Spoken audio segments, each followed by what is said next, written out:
I was watching Jon Stewart on Thursday night, and after a very trumped-up war of words with CNBCs Jim Cramer, Jim Cramer came on the show and actually did an interview. And Jon Stewart looked him in the eye and said, "You all knew." And I cannot tell you how that makes me feel, because it's not a game. And he's right. And for too long, this country has been focused on this disconnected, hyper-inflated, surreal realm that the media has focused on. And when I say the media, I mean the entire media. They all got carried away with nothing else but the hype and misdirection.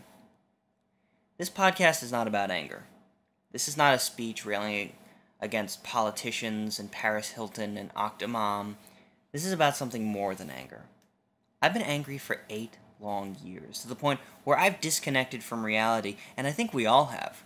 I have friends who look at television covering the war, the economic crisis, and all things catastrophic going on, and simply shrug their shoulders saying, that's life. And then they turn around and go to a world of clubs, of Comic-Con, and escapism in order to get away from the horrible images surrounding us. Nowhere is there an influence on the world telling us to take a moment of quiet, to reach out to one another, to take a breath and look at all the horribleness with a critical eye.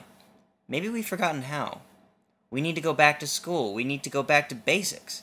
We need to knock on our neighbor's door and say, "Hey, I got a fax line and a wireless modem. If you need to send out resumes, come on over once a week." We need to go door to door on our block and say, "Hey, I have experience with plumbing and construction. If you have a leak or a problem in the next couple of weeks, I can help you out one time." We can look through our fridge and say, "I got a bunch of food that's about to expire." I can have some friends over for a snack and talk strategy on who's doing what in the economy and how we can work together. William Osler, the man who is credited as the father of modern medicine, said, "We are here to add what we can to life, not to get what we can from life." I know this sentence flies in the face of everything we've been taught by consumerism advertising, but it's true. You've got to have faith that if you put out a good token into the world, it'll come back to you when you least expect it and when you most need it. You got to have faith in it. Have faith in an overwhelming deity if you want, but more importantly, have faith in yourself and have faith in the spirit of human kindness. It's the only thing holding this country together, and it will continue to hold this crazy society together because nothing, and I mean nothing, can beat the indelible human spirit. Not greed, not corruption, not exploding buildings, not hurricanes, and certainly not any mythical apocalypse that's been scheduled to come any day now for the past 2,000 years.